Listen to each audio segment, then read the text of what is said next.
BJP के दिग्गज नेता और मौजूदा गृह मंत्री अमित शाह आज अहमदाबाद में एक कार्यक्रम में शामिल हुए। इस दौरान उन्होंने गुजरात, मध्य प्रदेश और राजस्थान की सहकारिता क्षेत्र में जुड़ी माताओं और बहनों और दूसरे सहकारी कार्यकर्ताओं के साथ सहकार संवाद किया।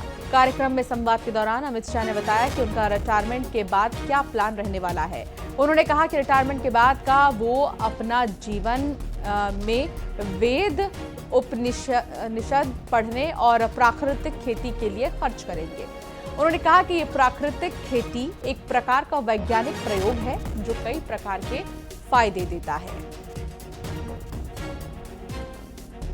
तो आपको बता दें कि बीजेपी के दिग्गज नेता और मौजूदा गृह मंत्री अमित शाह अहमदाबाद में एक कार्यक्रम में शामिल हुए और इस दौरान उन्होंने कई क्षेत्रों में मिल रही सफलताओं का जिक्र भी किया है।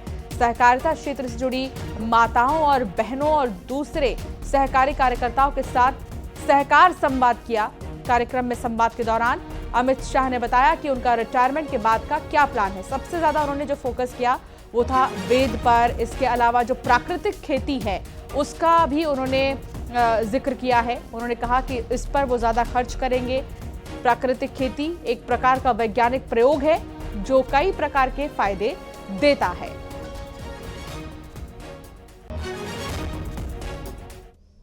मैंने तो तय किया है कि मैं जब भी रिटायर्ड हो जाऊंगा, मैं मेरे बाकी का जीवन वेद, उपनिषद और प्राकृतिक खेती के लिए खर्च करूंगा। ये प्राकृतिक खेती ये इस प्रकार का एक वैज्ञानिक प्रयोग है जो कई प्रकार के फायदे देता है। फर्टिलाइजर वाला गेहूं खाने से कैंसर होता है, बीपी बढ़ता है, डायबिटीज होती है। खाने वाले के शरीर को अच्छा रखने के लिए फर्टिलाइजर, केमिकल बगैर का खाना खाना, इसका मतलब है दवाइयों की जरूरत ही नहीं पड़ेगी।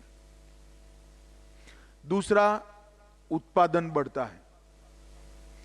मेरे खेत पर मैंने प्राकृतिक खेती अपनाई है। आज मेरे उत्पादन में लगभग 1.5 गुना बढ़ोतरी हो चुकी है।